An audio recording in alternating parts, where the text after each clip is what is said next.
Well, hello, everybody, and welcome back to another wonderful episode of Behind the Visual with Mark Hansen, the podcast where I interview all those people responsible for creating and putting together those images you see out in your world every single day. I, of course, am your host, advertising and lifestyle photographer, Mark Hansen. And today, my guest is Ryan Hose. Ryan is a creative director at FCB Health in New York. And Ryan has some pretty cool stories. We talk about all kinds of stuff. One is he was in London having dinner after a shoot. He was by himself at this restaurant and ran into two very famous artists who just started talking to him and asked him to go party with him. So if you want to find out who those guys are, take a listen. He'll tell you that story. We also talk about a shoot for Sprint where he made some huge props. One was this big hamburger bun. So, and other two little kiosks for ketchup and mustard to tell you all about why they did that and what that was all involved with. We're talking about why he moved to New York from, well, he was living up in the New York area and then moved to the Midwest, why he did that, then to Florida, then to Houston, then back to New York. So he'll tell you all those things, all what it's like to do all that and why he did it for advertising, graphic design. And we also get a little bit of insight into how important those art producers are to creative directors and their relationship with each other. So we talk about that. We talk about how he's lost his ring twice during the whole quarantine thing and why that keeps happening and what his wife thinks about it. So you definitely want to check in and hear that. A trip to South Africa, that sounds very cool. And then we talk about a bunch of random other things I think you guys will like as well. So stay tuned, listen to this one, like it, thumbs up it, subscribe, give me some comments, tell me what you think, all that kind of stuff. But definitely let me know what you guys think about this one and enjoy this podcast. See you guys.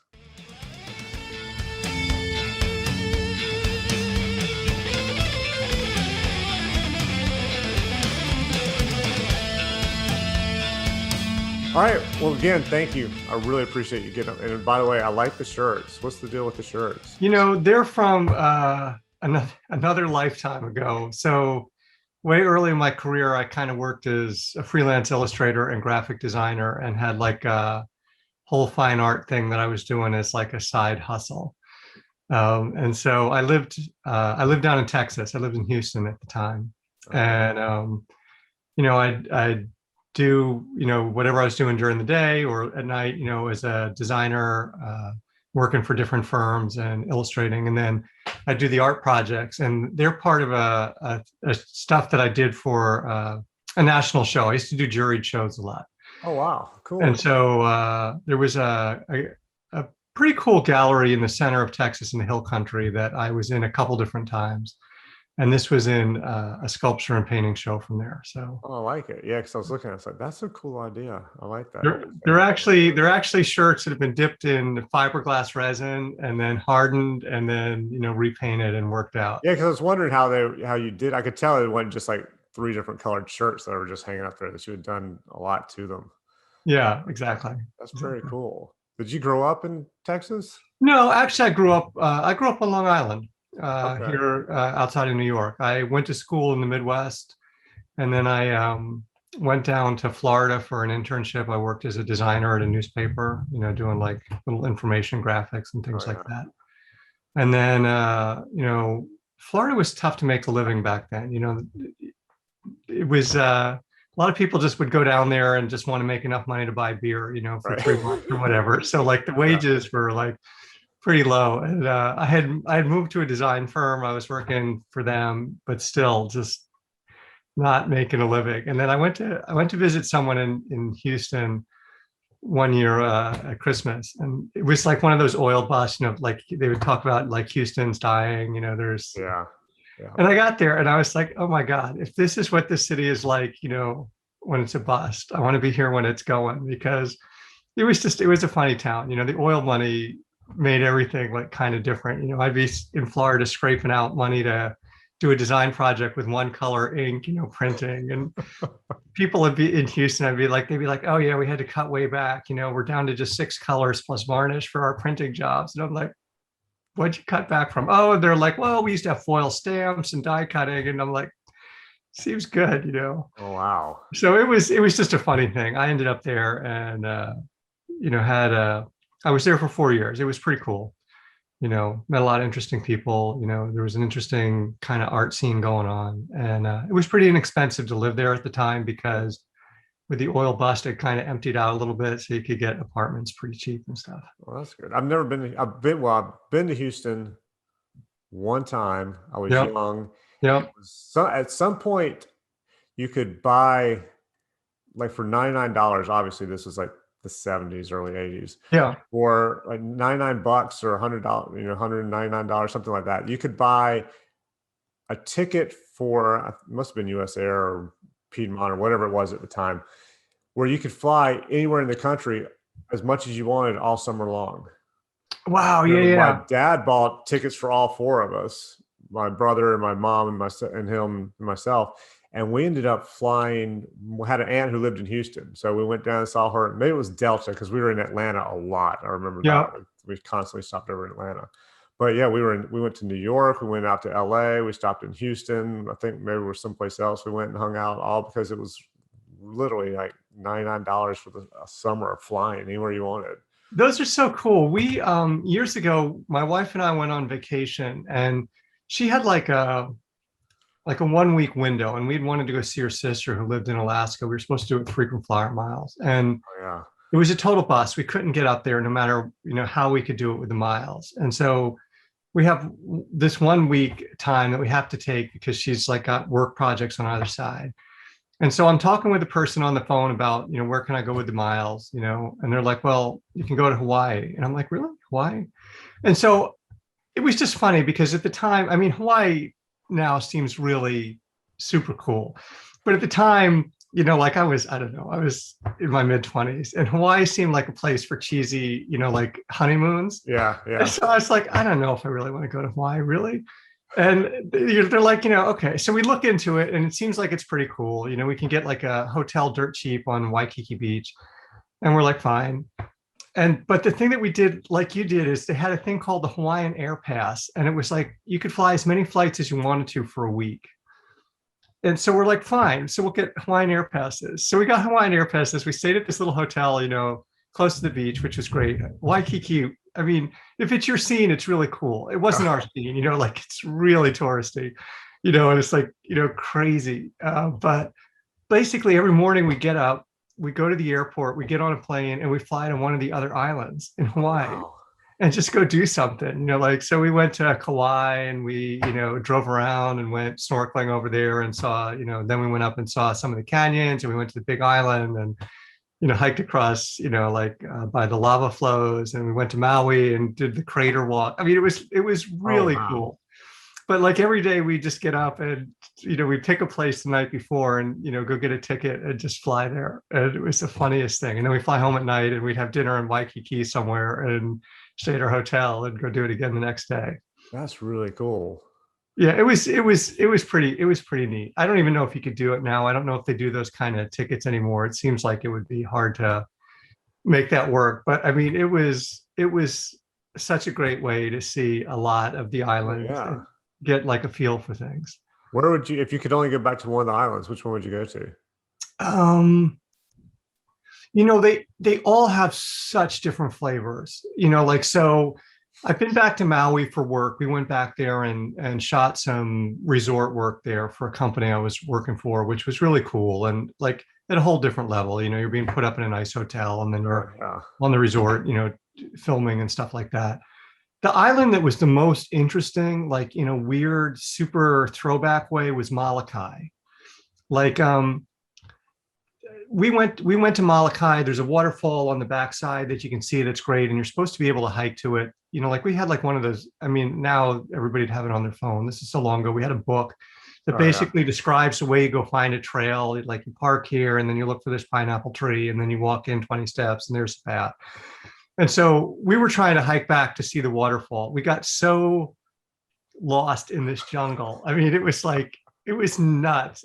And, you kind of think, oh, well, like they talk about adventurers, explorers, and, they got stuck in the jungle and you're like, oh, that can't really be true.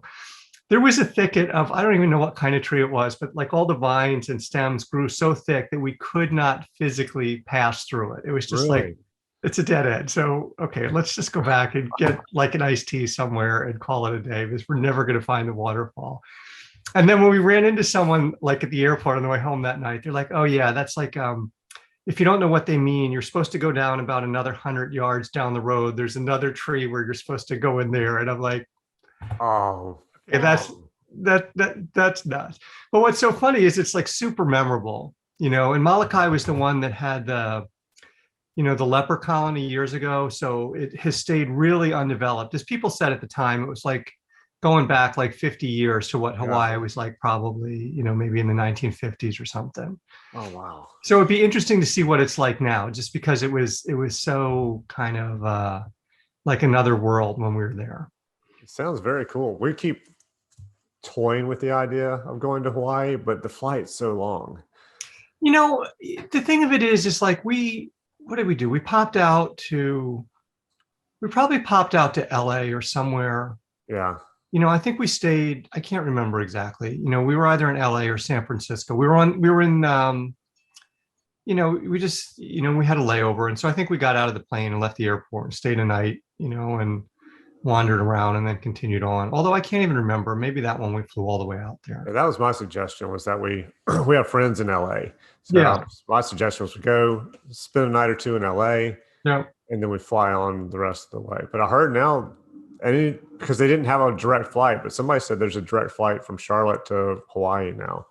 Yeah, I could believe it. I mean, obviously a lot of the planes are a little bit, like more aerodynamic these days. You're not like flying the super wide body 747s, and a lot of them can go a pretty long way. Like I've like flown, like you can fly nonstop from the West Coast to Australia. You can fly, from, like down by you guys, like maybe from Atlanta. Yeah. You can fly to South Africa nonstop, to Johannesburg and stuff. So you can get pretty far away. So I would guess there's probably a flight you can get from Charlotte all the way to there. I think they just opened one. So that might not be so bad, because it's, from what I saw, it was about the same as flying to like Paris or Budapest or something. Yeah, probably, as far as time goes. Yeah, Ish. Yeah. What's it take you to fly to LA from North Carolina? If I'm going to LA, it takes about 5 hours, coming back about 4. Yeah. And then I'm guessing it's about another 4 or 5 hours to Hawaii. I don't remember exactly. It's been a while. Yeah, because I think Budapest, I was in Budapest 2 years ago, and that was, I think it was like 9 hours there, 10 hours back, something in that range. Yeah, that seems about right. Yeah. So when did where'd you go to school? Why'd you leave? Okay, first of all, why'd you leave the New York area or Long Island, all that, to go to the Midwest? It was so random. Just to get away? Well, part of it was to get away. I needed some space. My dad and I had like I don't know, we had a challenging relationship. I wanted a little distance. But the other thing was I had been, I don't know, kind of like, I guess a little more science and math bent in high school. And my dad was really, really wanting me to go to one of the like military academies or whatever, the engineering thing. And I probably had the grades to do it. But then I was kind of interested in art, and I had an uncle who said, like, you probably should take a class. I'm like, well, I didn't really like the teacher when I was in junior high school. And he's like, yeah, well, it's a different teacher. Try it again. Yeah. And so the second time around, I really was into it. And so then I was like, I didn't know exactly what I wanted to do, but I was taking a ton of art classes, photography and, different things. And so I knew I wanted to do something with art. My dad's like, well, I'm not paying for college if you're just got some plan that's going to be something with art. You're going to need to figure out how you're going to make a living. So I thought I wanted to be a medical illustrator, and again, in a pre-internet world, it just, I mean, if someone told you about something, you're like, oh, that sounds interesting. And maybe you could find one book about it somewhere. so then I started for colleges, I started looking around for places that had like good biology programs and good art programs, not really understanding that if actually you wanted to, you could probably find specifically a college that specialized in medical illustration. I mean, we didn't know anything about art, it was not an art family for that kind of thing.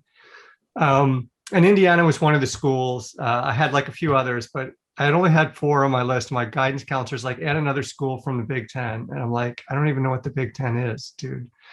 And he's like, like Indiana or Illinois. And I'm like, fine. And I was thinking, my thought was, I'm not going there. It doesn't matter.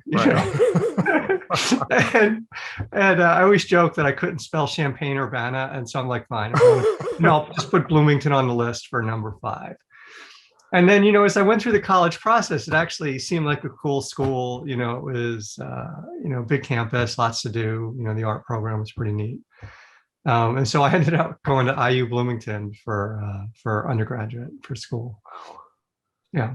Did you go in to major in an art or as biology or? No, what was funny was I took biology again, like advanced bio or, whatever the next bio was. Yeah. In 12th grade, and we dissected a fetal pig, and I almost lost it, dude. I almost got sick on my pig, and I'm like, this isn't going to work. This is not a good career plan. It's probably good that I figured it out now, but I am not going to be a medical illustrator. Well, when I finally post the shots I took from the surgery, you might not want to look at them. It just was like not for me. And so then, I'm sure it existed, but it was probably when they were stopping calling it commercial art and starting to call it graphic design a lot, and so Indiana had a graphic design program, and I'm like, all right, I could do that. That seems interesting. And so I did like, just a fine art degree, but, I kind of concentrations in painting and graphic design. Okay. And so did you have a plan to come out of school and just go straight into like medical illustration, or did you know where you were, or just? So I knew I wasn't doing anything with medical illustration. So I was gonna do something with graphic design. And so when I started partway through my college thing there, one of my roommates was a journalist, still is all these years later, but he was really into the school paper. So Indiana has a daily paper, these days it's kind of under some financial pressure, as local news is taking a hit everywhere. But at the time, I didn't know it because it was one of the top journalism schools in the country, and he was really into it. And so I went there and started helping out in like, layouts and design, and was really into it. And you kind of move through different things during the year. So eventually I was the graphics editor, my last semester at college there, which was really cool. We had a big team of like, kids who were studying design or photography or illustration or whatever that worked. And we did some really cool things. And so I kind of thought I was going to do something with newspaper design. I thought like what I was doing was pretty inventive, and it was going to be kind of an interesting thing. And I actually did an internship at down in Florida at St. Petersburg Times. That's a cool city. Yeah, it's pretty neat. It was pretty sleepy back then. Even Tampa back then was kind of sleepy, but I mean, it was such a fun place. So a lot of the Poynter Institute, which is like a journalism institute that looks after the health of journalism and stuff like that, sponsors a scholarship at IU. So like top graduate in the journalism school, gets the scholarship, and then they get a job at the St. Petersburg Times. And so that same buddy of mine ended up down there. He was down there working, like other people that we had worked with at the paper were down there. So like when I went down for the internship, it was really fun. There was a ton of people I knew from college, but now you're making a little bit of money, and, you're living in Florida, and, it was good until I left the paper, which paid pretty decently, and now I was working for a small, tiny corporate, design firm, and not making any money. And I was like, oh my God, this is not going to work out. If I'm not making. Why you went to Houston? That's when I went to Houston. Yeah. So I thought I was going to be a newspaper designer. When I was in the newspaper business, though, that internship was great in that there were some interesting things being designed, but there was always going to be someone who was a designer who was also a copy editor. Do you know what I'm saying? They were in the core business of newspapers.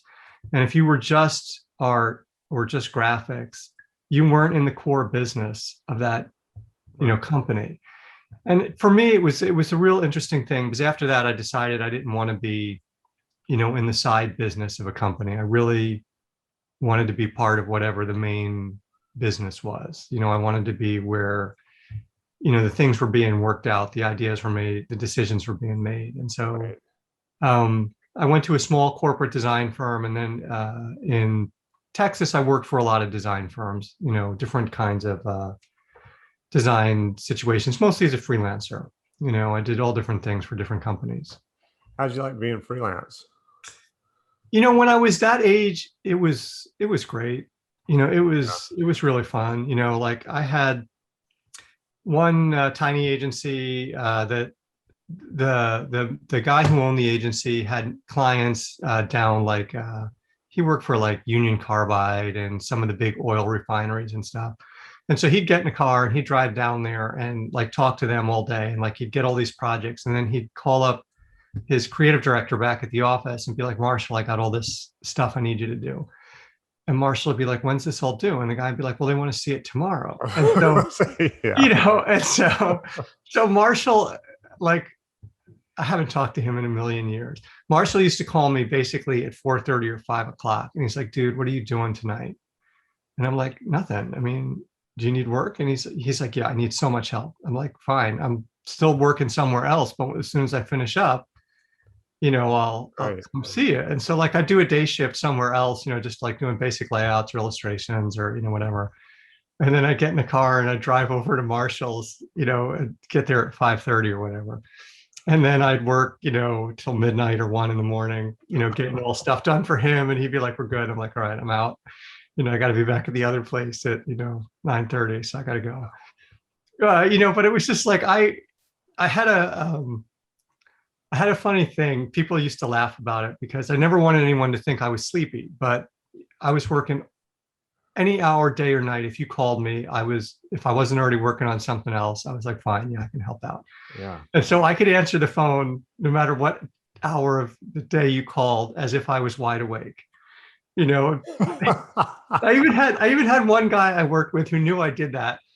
And like, he'd call me and he'd be like, hey, what's going on? I'm like, hey, how are you? Do you need help? And he's like, yeah. And he goes, are you awake? And I'm like, yeah. And he goes, really? And I'm like, no. He's like, all right, let's talk for just a couple of minutes about other stuff. And he goes, and then I'll go over the details of the project. He goes, because I got to go and I need you to just come in and take care of this. I'm like, fine.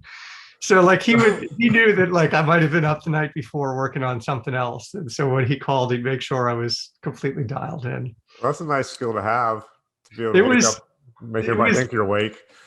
It was useful. I would, run around looking for the phone because I didn't keep it by the bed, and I'd be like waking up my voice and as I'm running through the house to pick it up, but it was a funny business, but it was kind of neat to have a lot of variety, like I did, for one architecture firm, I did environmental graphics and signage, for, the small advertising agency, we did a ton of collateral material. For another small design firm, we did a lot of packaging design, and like kind of the, the stuff for retailing. Yeah. So, planograms and stuff like that. So it was a lot of variety, which I liked a lot. I was really into it. Well, that's good because you understand everything then.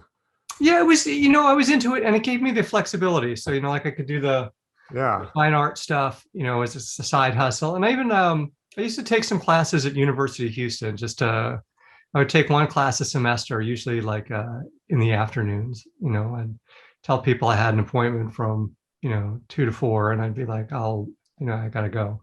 Right. And then I'd be back, or I just schedule the stuff for them either before or after. That's smart. Yeah, it was fun. I took advantage of the flexibility for that moment in my life. Yeah, absolutely. When did you start working full time for an agency? So, it was funny. I moved back up to New York and I just kind of figured I was going to, recreate what I was doing in Houston just on a bigger scale. Like I was going to be doing the fine art and, hustling, doing design. And New York was a completely different scene. It was, well, I mean, there's a lot of intensity to it. It was also weird the timing when I moved up was a recession in New York. It wasn't really a recession in Houston, but it was a recession in New York. Like, when I was interviewing places, saying, well, do you guys hire freelance? And they're like, well, yeah, but we've had some layoffs. So like the last 10 or so people that we laid off, we bring back freelance if we need them. Oh, yeah. It's like, okay. So it was definitely, it was like a really tight labor market. It was not going well. I thought, like I had plenty of money saved up to figure out. And so it had been Were you going just on. tired of Houston and just ready to get back up north? No, I was dating someone long distance, Okay. and was a she had a woman. whole career going on. And I mean, she's my wife now, but Right. she had a whole career going on in New York. And I figured I could pick up and move, and she couldn't do what she was doing down there. Right. So I figured, At least all it right. worked out. Yeah, it did. It was good. Yeah. So I ended up getting a lead from, I got a lead from someone I met in a deli, if you can believe it. It's like a total New York story. So like a lot of this stuff in New York was a little more plugged into the whole Mac thing than they had been in Texas. Maybe they were a year or two ahead on the curve.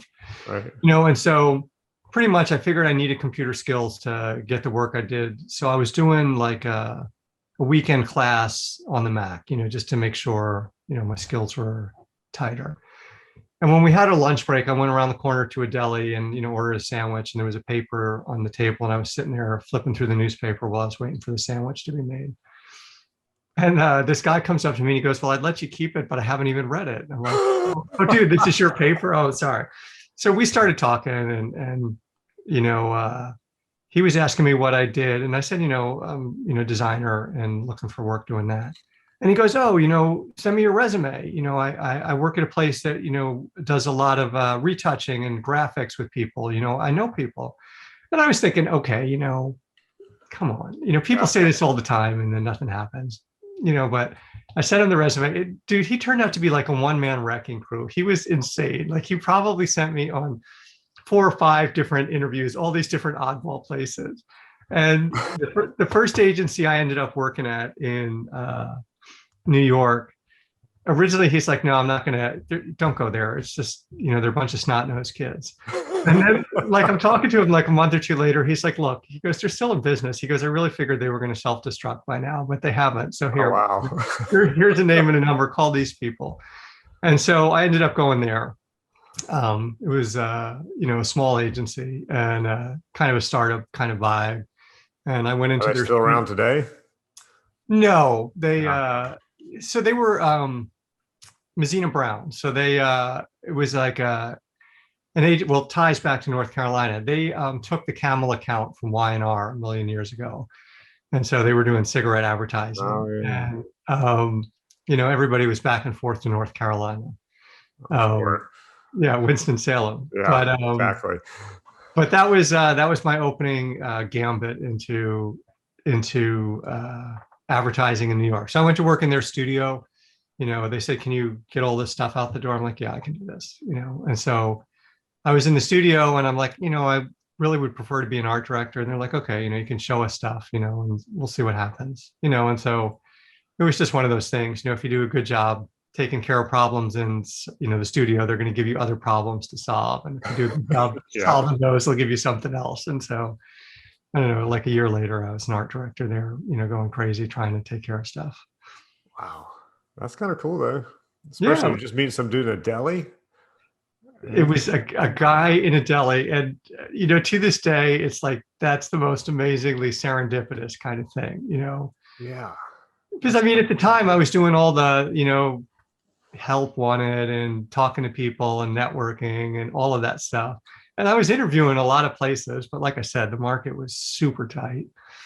So the fact that he's like, send me your resume. And I'm like, sure, we'll try this, no no expectations. So the fact that that was the connection, you know, in a roundabout way that eventually reeled it in was crazy. Wow. Yeah, that's incredible. So when you went to became an art director, Mm-hmm.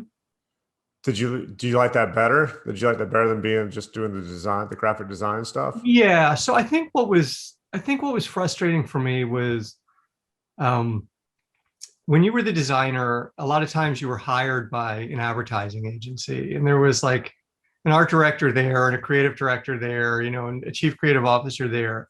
And like whatever you were doing, even if you were really passionate about the design part of it, like you were like adjusting the point size of the type, or you were Right. scaling the picture up or down or something.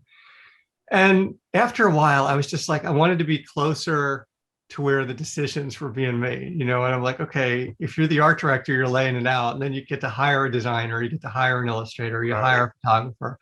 And I'm like, let me try that for a while.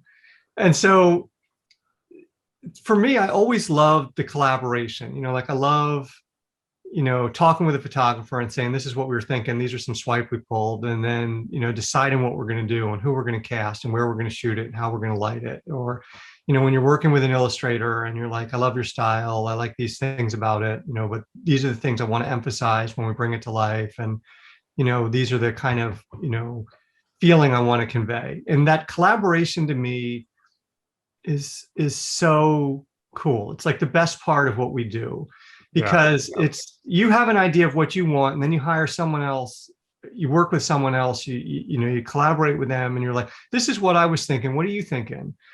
And they'll show you something, you know, that's fresh or unusual or different than what you expected, but it's cool. And you're like, okay, I like some of this, but you know, not this part of it, Yeah. you know. And so I think it's always been about trying to get more of that, you know, as I've kind of worked through my career higher up and stuff like that.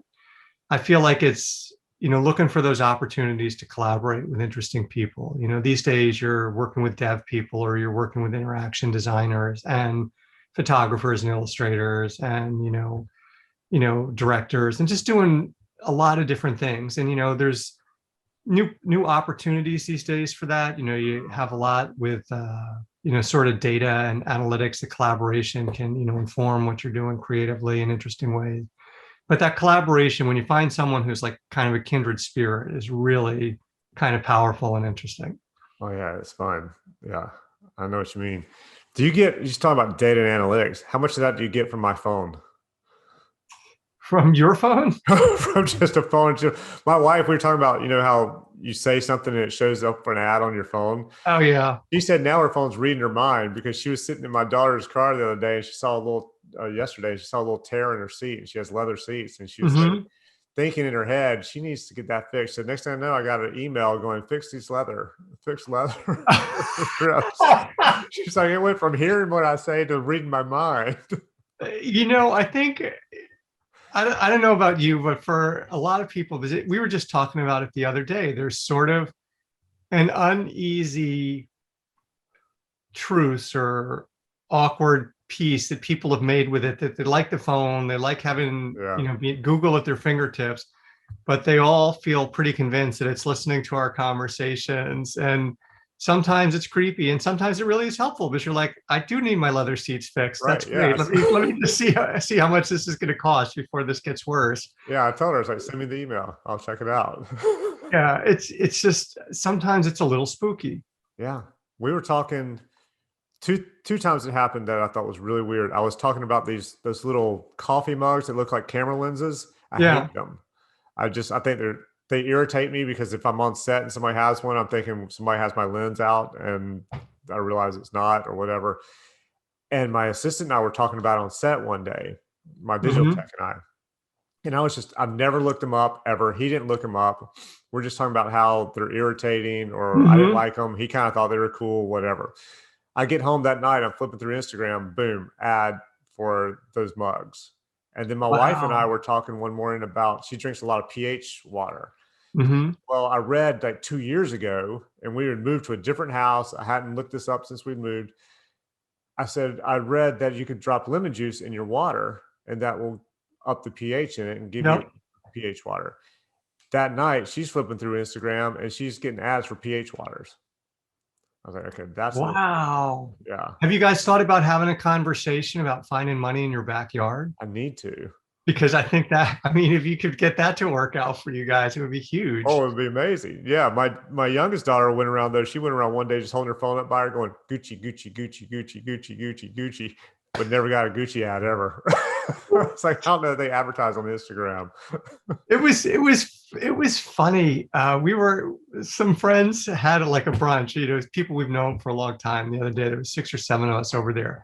And someone said something about like not wanting to, like having a love hate with, the smart objects. Yeah. And someone said something, and all of a sudden the phone said, I can't find information on that. And someone's like, oh, that's crazy. Why'd the phone even wake up like that? And they're like, I know, I hate it when it does that all the time. And someone else in the conversation said, oh, do you guys have an Alexa? And both the people who lived at the house turned in the same direction as if there was a person named Alexa there and saying, don't wake her up. And I'm like, what? And so they're like, she'll ruin the conversation if she starts being part of it. Don't say her name. I'm like, you're not supposed to say Alexa. They're like, no. And I'm like, oh my God.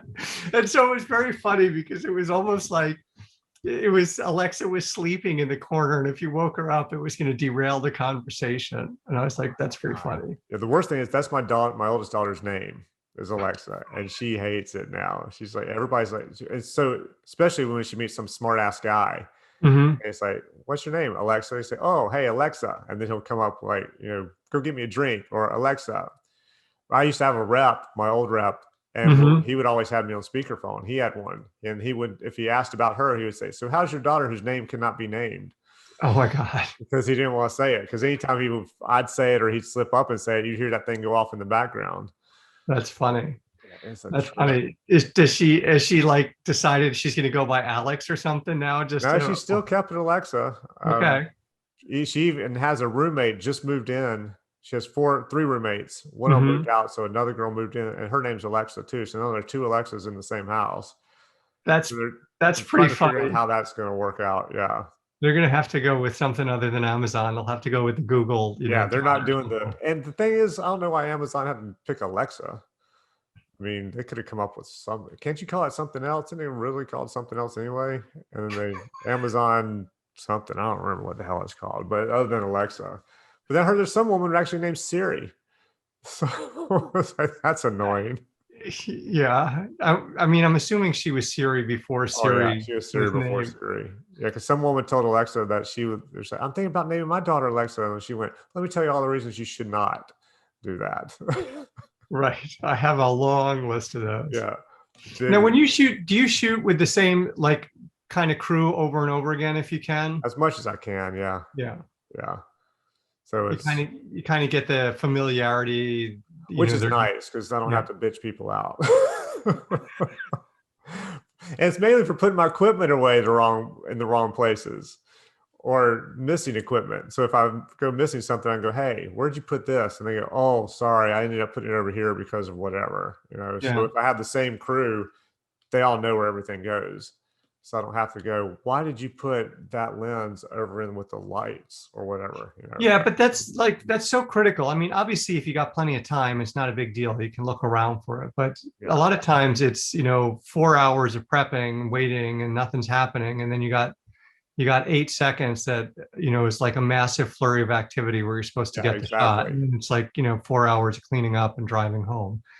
And I have, the good thing is I have people I've worked with in different places. So if I'm in New York, I have people I've worked with. That makes sense. So it all works out. And it's if I can't bring the people from here with me, so it's all good. But I lost a reflector one time, and another fabric for a huge reflector disappeared because it was with people I'd never worked with before, and they just left it or didn't look for it, or I don't know, took it home with them. I'm not sure what the hell happened. But there's some kid running around with it as a cape in his backyard right probably, now. Yeah. He doesn't even know how it got there. The weirdest thing is I had this huge umbrella diffuser. I mean, and I brought it on the flight with me because it wouldn't fit in the bag. So I brought it, like, just put it on my shoulder, brought it on flight, put it up in the overhead, forgot it was in there. figured it out 30 minutes, 45 minutes later when I got home, called the airport. They checked, somebody had taken it with them. I was like, what the hell are you going to do with like a 6-foot umbrella or Do you whatever? know, do you know the funny thing though is whenever it rains on the golf course, that guy and 8 of his friends are like super dry. No one gets wet ever. They're very happy. He Yeah, was like, super hey, look what I psyched. found on the plane. It's illuminized. It's the greatest thing. I don't know who thought to do this. Hey, so what was the first job you did? You just thought that this is really cool, or you saw your work? Because I remember like when I first started, there was a billboard that went up for me of some stuff. First of all, my first reaction was, hey, cool billboard. My next reaction was pissed because I didn't give you usage for the billboard. But it was cool to see it. What was like the first time that happened to you? Do you remember?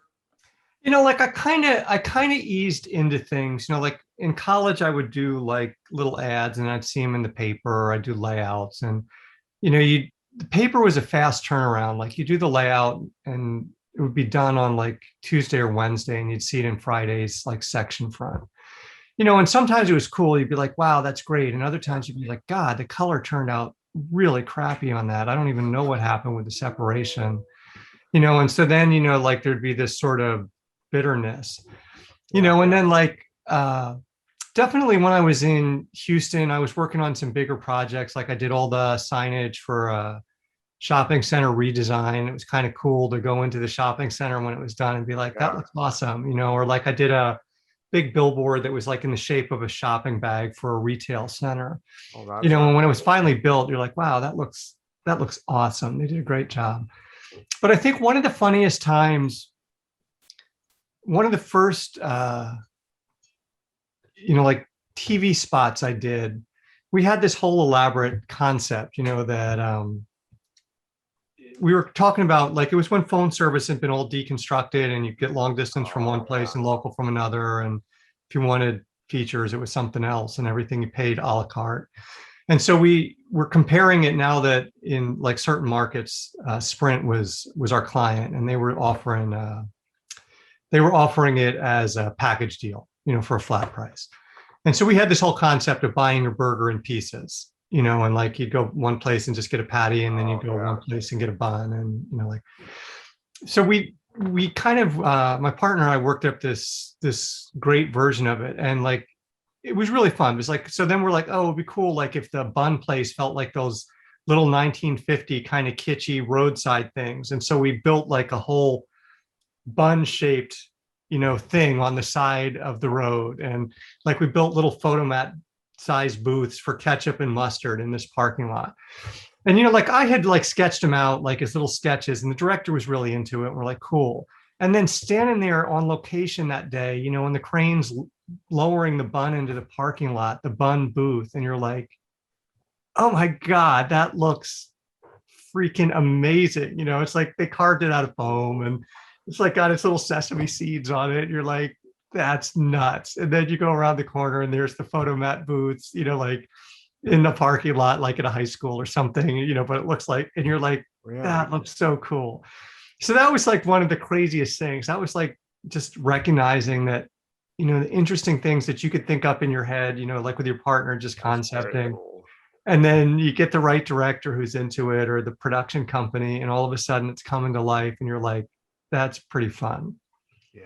Wow. That's pretty fun. Okay, I must have had a nice budget for that one.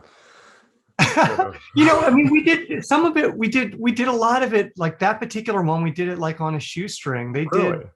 Yeah. The director was super great at just like trying to get things done, in a kind of fun or funny way, like without going crazy.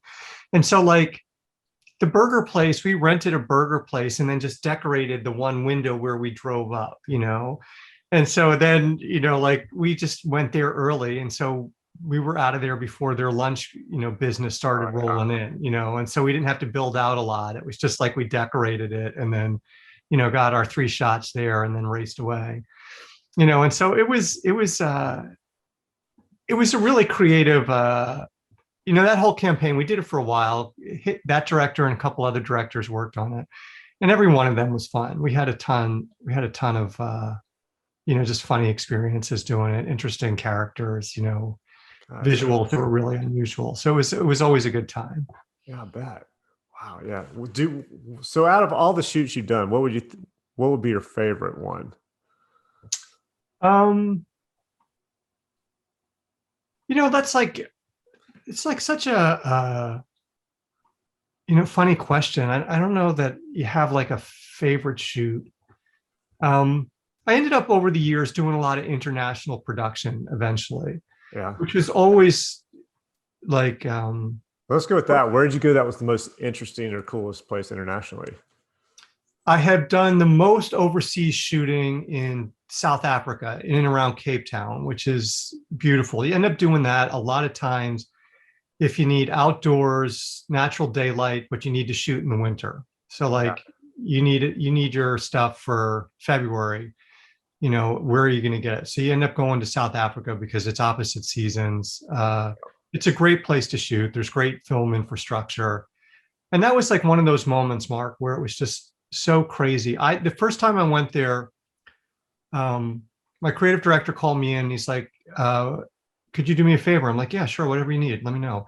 He's like, great, I just need you to cover a shoot. Did you know Jacques was leaving? And I'm like, no, I didn't know. He goes, could you just cover a shoot for him? I'm like, yeah, sure, whatever you need. He's like, great, you're going to South Africa in 3 days for 3 weeks. I'm like, Oh, okay, I'm gonna go back and clear my calendar. And wow.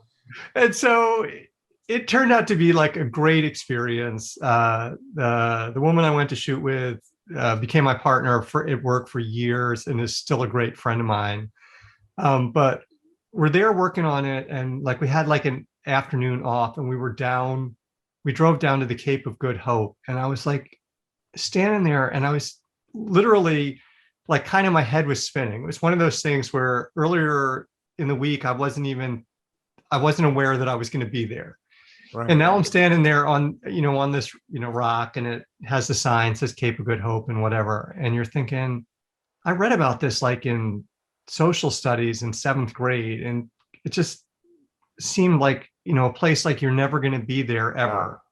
And now you're standing there. And I'm like, it was really kind of crazy. Like the whole experience was completely surreal.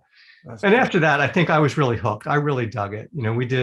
We did some other productions there for that brand and some other brands. I've done some production. I did a production in Thailand, which was Oh, wow. crazy, really interesting. A super cool experience. That production was a little tortured because there was a lot of politics back at the agency that was going on behind the Oh, yeah. scenes.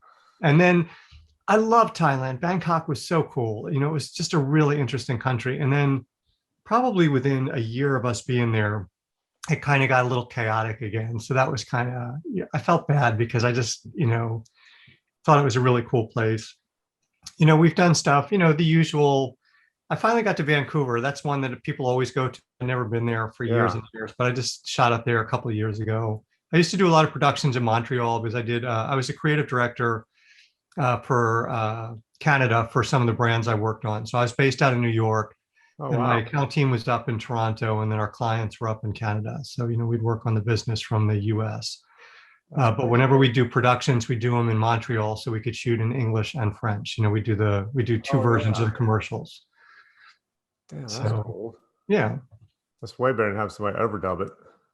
I hate the dubbing. I mean, we've had to do it sometimes when there was like no budget, Yeah. but so many times we would be like, listen, let's figure out a way to do a standalone French version of it, because we know the French Canadian people don't like the English spots overdubbed. They feel like it doesn't represent their culture. It's a different vibe. It's a different thing. It's just, it'd be like, different parts of the US are really different than each other. Like Idaho and New York City are not the same. And so Mm. you wouldn't try and, advertise to the two markets the same way. So, it was really cool to be able to do, two different productions or, separate things. And we had, really fun people that we worked with. There was a French copywriter who'd been in the business a million years who was awesome and hysterical.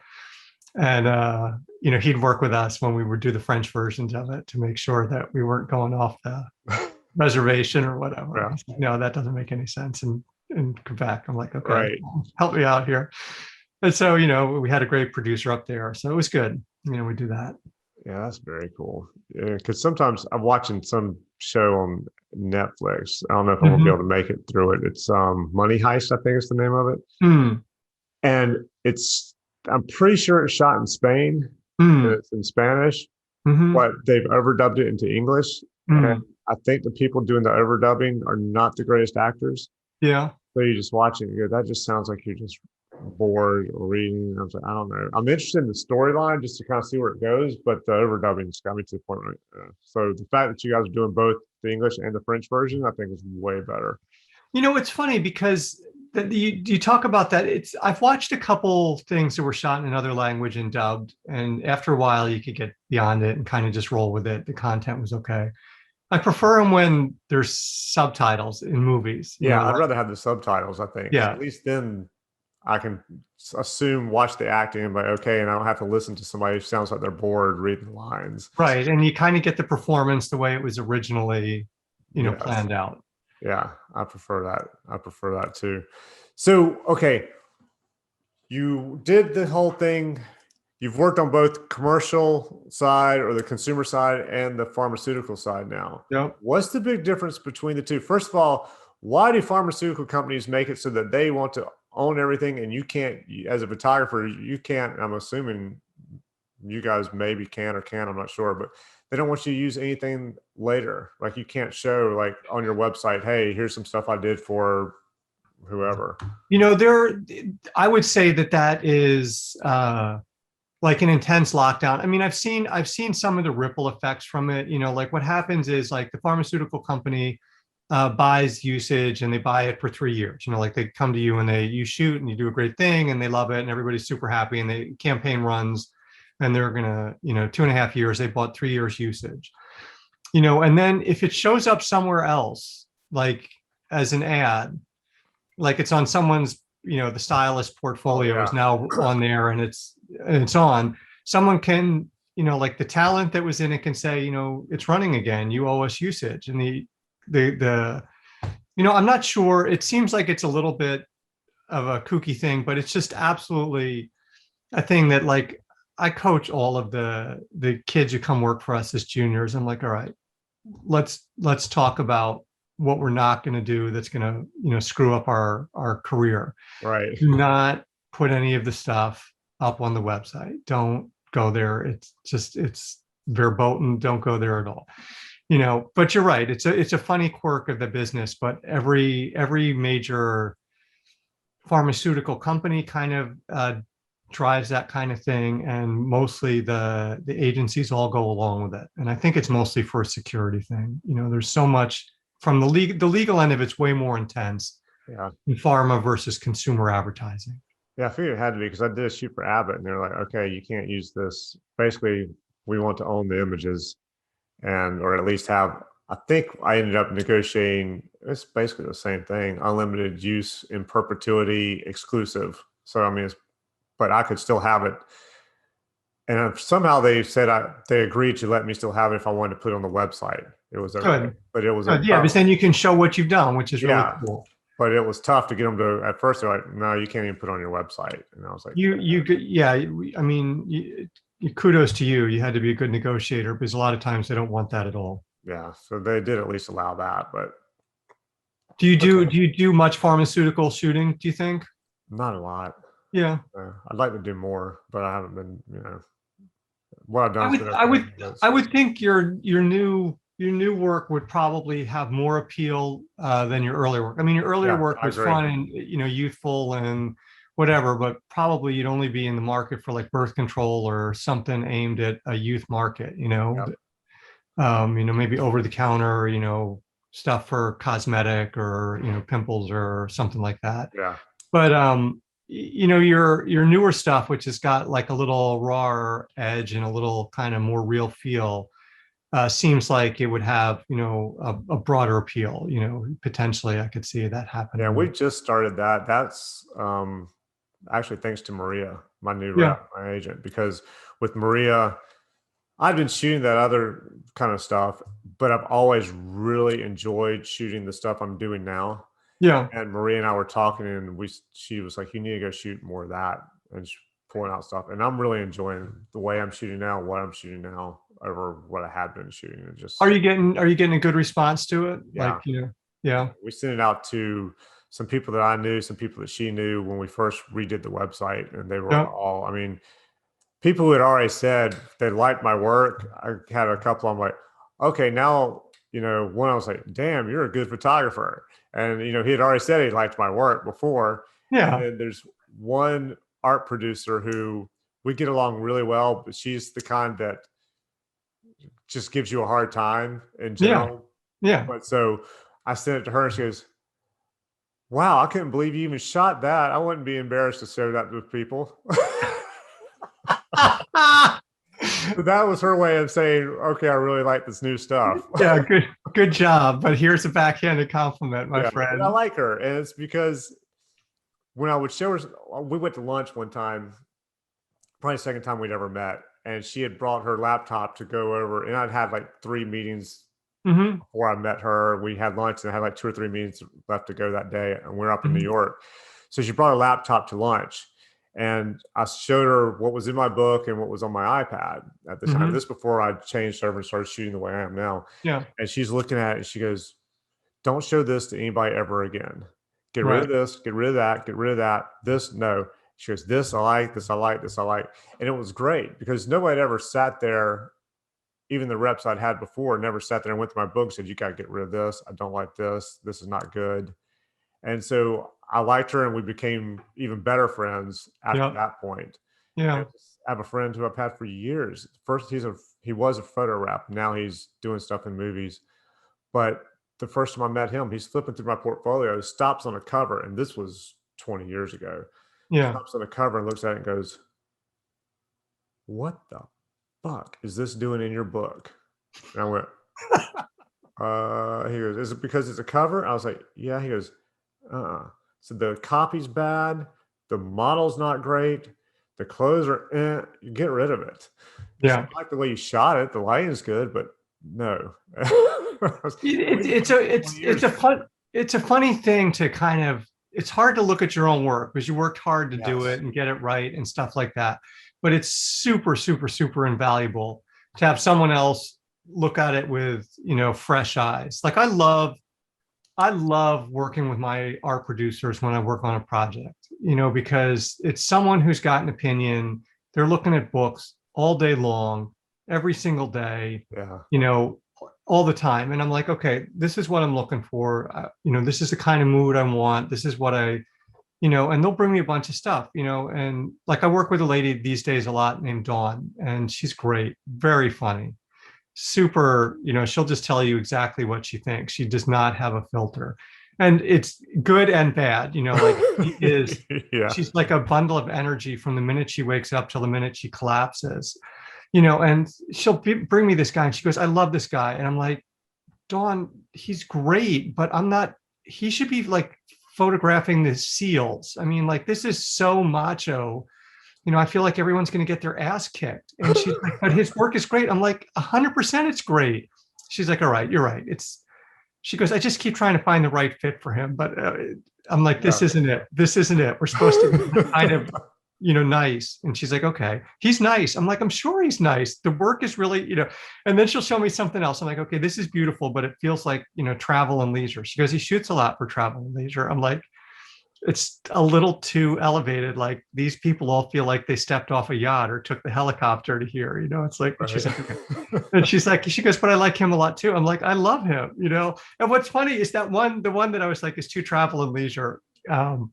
I ended up recommending him to another a younger art director or agency, just saying, the stuff you're talking about doing, I think this other photographer would be killer for this. And she ended up working with him. It was a great experience. The stuff turned out really neat. So you kind of meet really cool people, but it's fun to work with the art buyers, because once you're kind of like, this is what I'm looking for. Once we went through yes on this one or no on that one, she's like, okay, now I know what you need. I got it. And she comes back and she'd have like 4 or 5 really great books, and the other thing that I trust them for is, like, for me personally, I've never been the guy who wanted to work with someone who was a big name, even if they were like kind of a jerk. Right. It's Yeah. just, it was like, life's too short. There's so many talented people out there that are not, you know, rude or unpleasant or whatever. So just find me some that are, you know, decent to work with. Because like I said, I like the collaboration. I don't, you know, I don't want to hear. I've never understood that with photographers where they get to that level where they're just I've rude. never encountered it with a photographer, and honestly, only once did I have a director that I thought was a complete Yeah. jerk. Like I would never work with that person again, ever. And other than that, I've had mostly good relationships. You know, some where you're like kind of at the end, you're like, okay, that was fine. Right. The work looks great. Let's all go our separate ways and call it a day. Yeah. But there's so many really cool people. And so a lot of times for me, you know, my directive to, you know, the art buyers, bring me someone who's really talented. You know, I want them to be fresh. You know, I need real, or I need stylized, or I need, you know, fashiony or whatever, but Yeah. they can't be a jerk. I just find someone that you would want to work with again 10 more times, and let's work with them. Yeah. I think I think it's the easiest thing. It's the best for the shoot because if there's Yeah. that, if you don't get along that great, even if you just are okay with them, then it's still just kind of like, all right, let's just shoot this. It's good.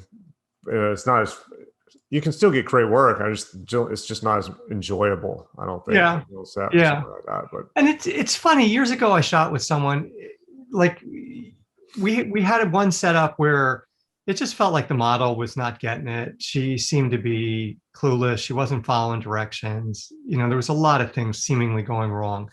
And we reshot it the next day because we were so concerned that those shots were with a different set of models.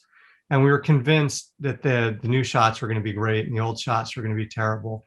And this was in the days of film. So we get all the negatives back. yeah, I'm looking at the contact sheets. And the one who was like a complete bozo, the camera ate her up. I mean, she looked beautiful in every single shot. When she was looking the wrong way, she looked beautiful. When she was staring out the window instead of at the light, she looked beautiful. You know, when she looked towards the camera and said, "What?" She looked beautiful. And the other one that we thought it was going to be so much better, the camera was not nice to her.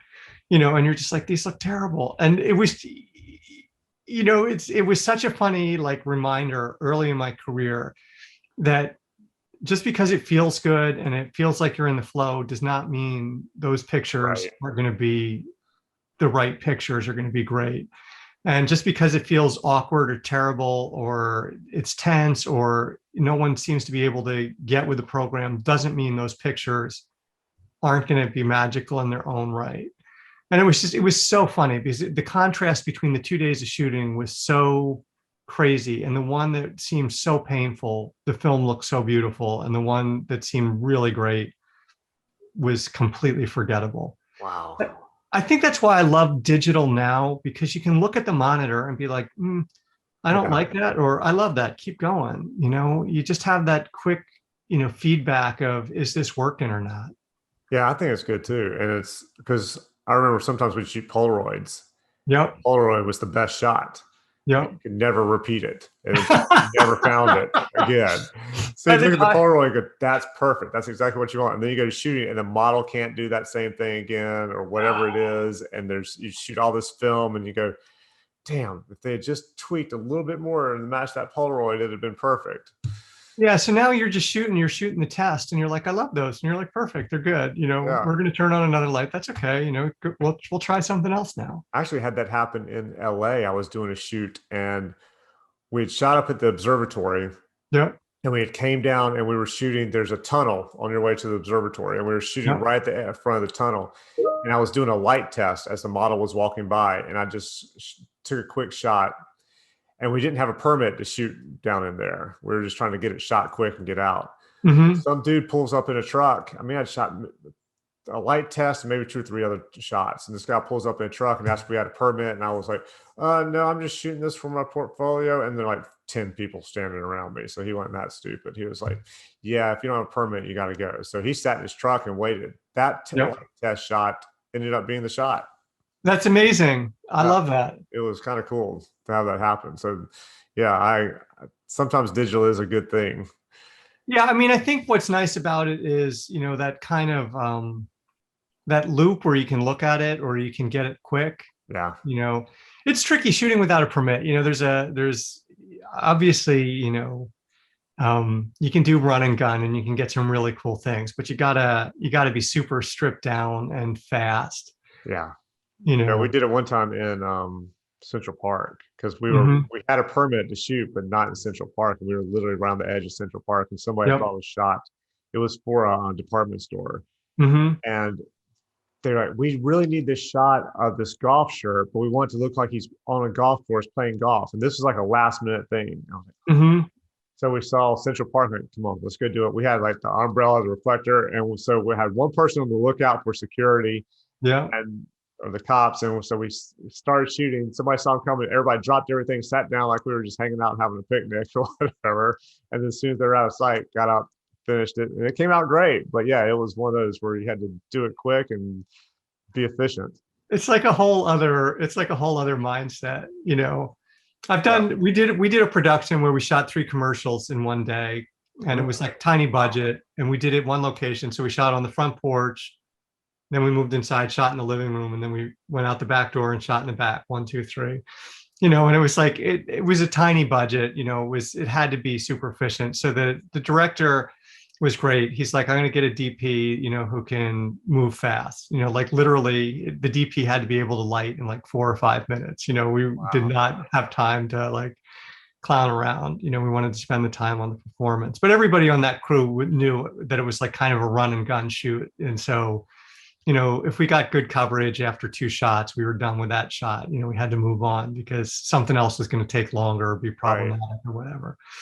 But it's a fun way to work sometimes. If everybody on the crew is kind of like on board with it, it kind of gives it like a little jolt of energy. Yeah, I agree. It can be fun occasionally. I don't know. I want to do it every shoot. Okay, occasionally is better. It's definitely fun. So you already answered my question about the art producers and how much you rely on them pretty much. So that was kind of cool. That was very cool. So much. And the thing of it is a talented art producer is another one of those great partners to collaborate with. Do you know what I'm saying? I count on them. Like obviously I'm going to have a point of view if I need more time for this particular part of it because it's tricky. Or, are our numbers working out because, this is what I feel like I need. But it's almost like having an additional brain, now there's like a brain that's, taking care of so many of the things that you don't have time to take care of, like, all the contracts and did all the talent, and do they know they're not supposed to go out in the sunshine and get a sunburn the day before the shoot? Making sure the local producer is on top of, keeping, cracking the whip, and we're falling behind. So, I just say quietly to my producer, we need to pick up the pace. And all of a sudden everybody's, getting whipped into shape. So it's just, they're super talented. It's such over the years, they've been like such an important collaborator for me, and obviously, as a copywriter, other people, my partner's a copywriter, he's like, the art producers are fine, he likes them, but, he never has to work with them. They're not like, he probably has that kind of relationship with the sound engineer, like, I want that breath taken out of there. It feels awkward, but from the art side, the art producer, a good art producer is so important. And like when you go to video, the broadcast producer becomes the same thing.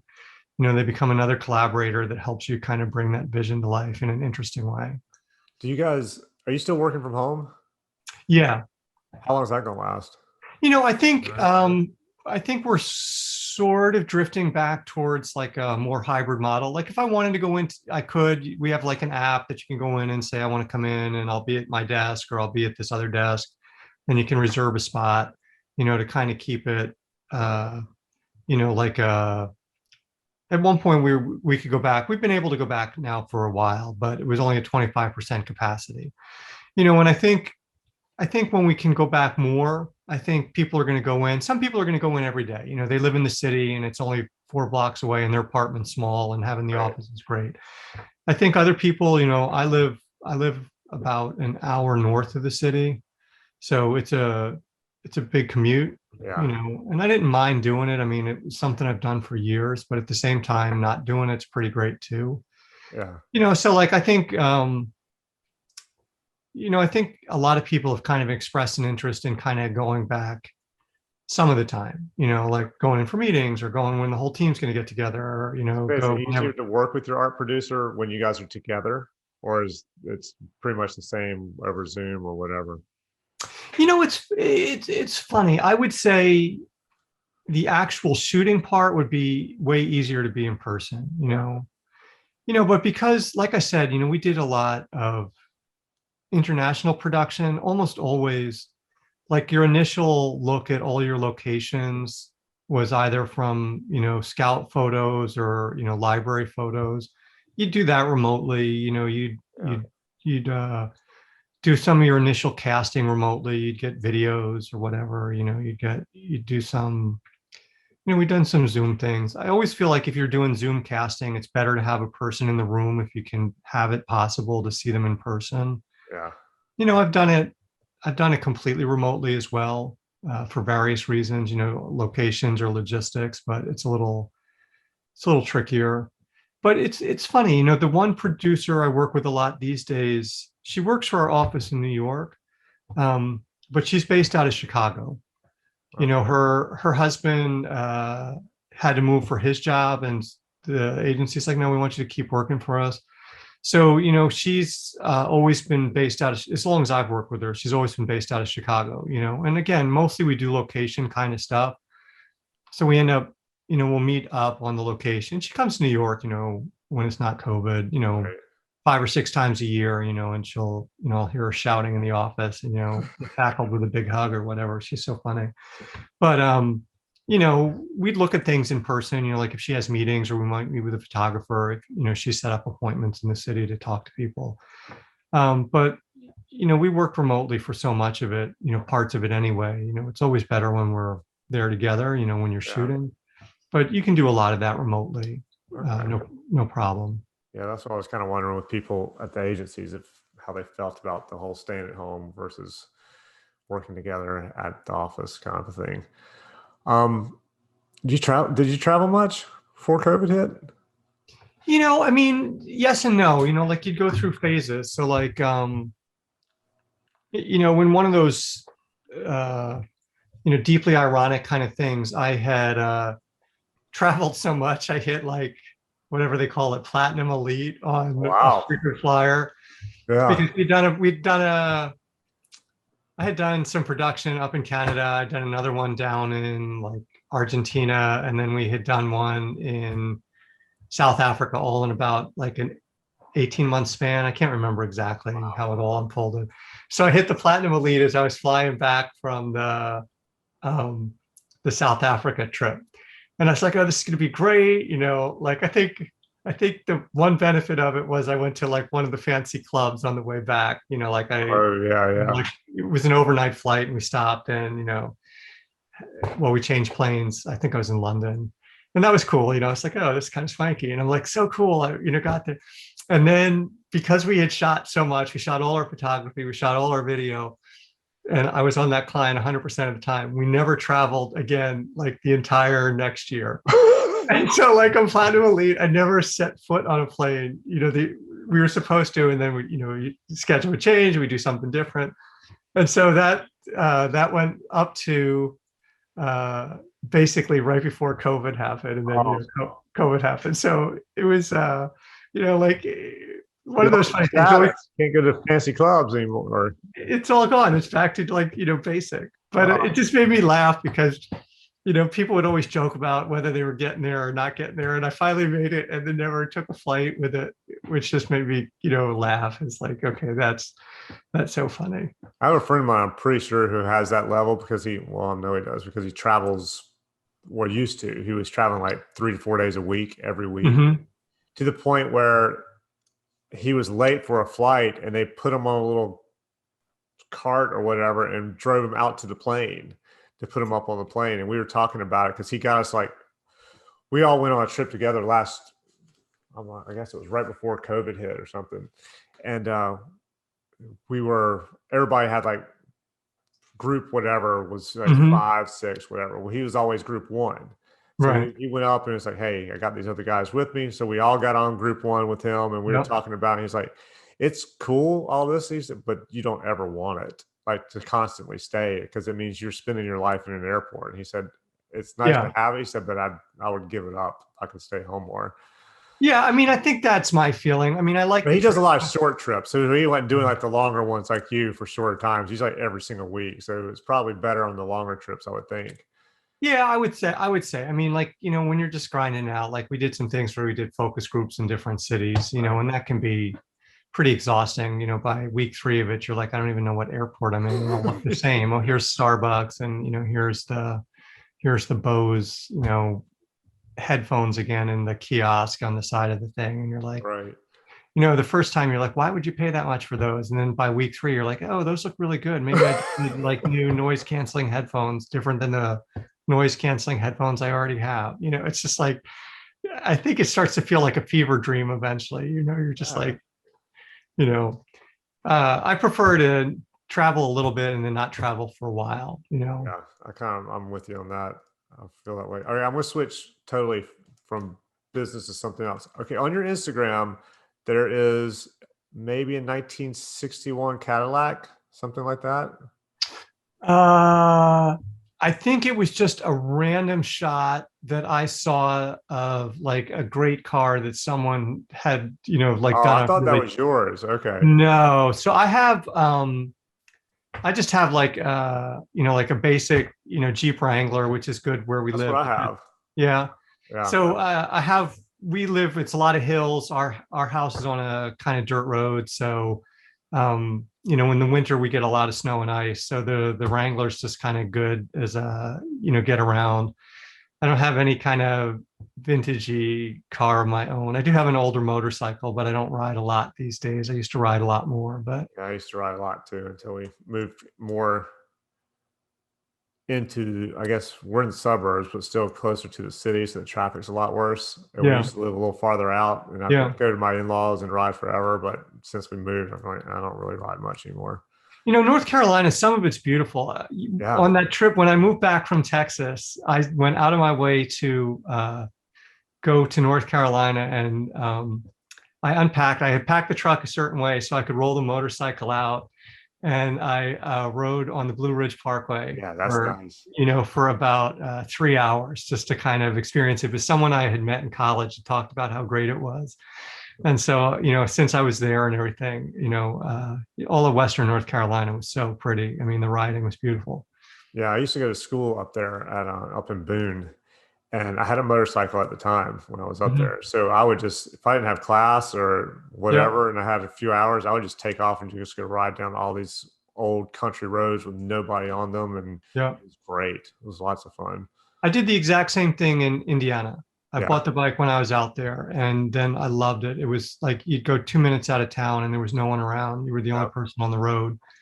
And so that was just amazing. Coming when I lived in New York City for a while, it was not a great motorcycle riding experience. You really Right. just felt like you were riding around with a giant target on your back, I bet. like Yeah, I've been some paranoid as hell the entire time. it was I never because I used to ride to relax. And so in the city it was hard to do that. I did a little bit, but it was too crazy most of the time. Anytime I was in the city riding, I was constantly looking in both mirrors, checking to see. Every time I stopped, I constantly had my hand on the clutch and the Yeah, gas, ready to yeah, pop it at any second, yeah, waiting yeah. for somebody to hit me from behind.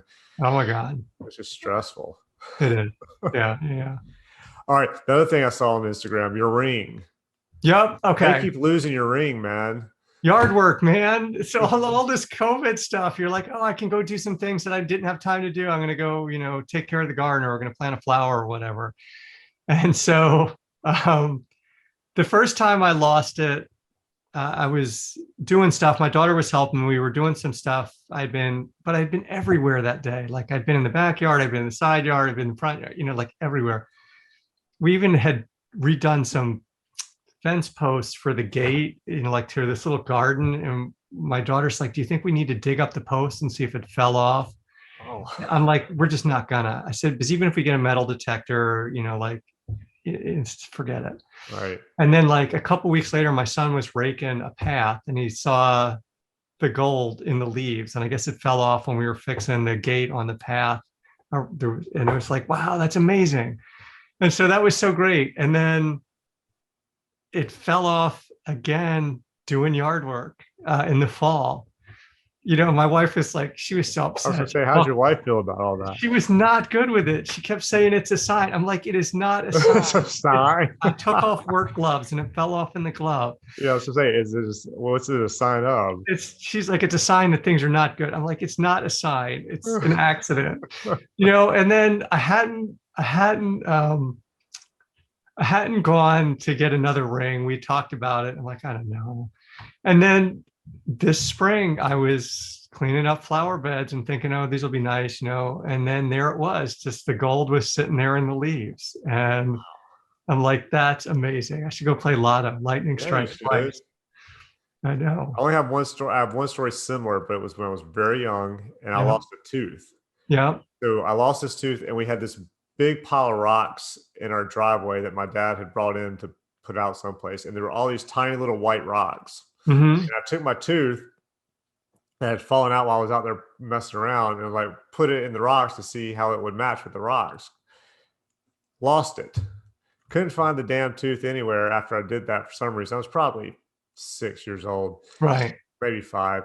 And so I'm looking everywhere for this tooth. I can't find it. All I'm thinking is I'm not getting my money from the tooth fairy tonight. Yep. My dad comes home. He's trying to help me. We're spending like 10, 15 minutes into looking for this tooth, about to give up. And I see this ant walking by, right? Carrying my with your tooth? Yeah, carrying my tooth. I love that. Yeah, that's it was insane. a trip. Yeah. Wow. That was interesting. Yeah. So that's the only story I have similar to the ring thing. But yeah, you should probably maybe eat a lot more salt before you go out or swell up or something. What was funny was before COVID, like when we were still like doing the work thing, I was, eating badly, I was sitting on the train a lot, I wasn't getting much exercise. And so I had just taken the ring and put a little extra space in it. I'd taken the jeweler and they had opened it up like a size because it was too tight. Right. And so then when COVID happened, like I'm getting up and instead of sitting on the train for an hour and a half, I'm, doing some work around the yard and I lost some weight. And so now not the combo of making the ring bigger and then like losing a little bit of weight, it just started falling off all the time. It was not good, but you're right. That was a funny thing on Instagram. People are like, what are you doing? How about some super glue? Too funny. All right. Last question for you, and I'll let you go. I know you got stuff to do. What's the strangest, most interesting thing that's ever happened to you since you started in this whole graphic design advertising business? The strangest, most interesting thing that happened to me. We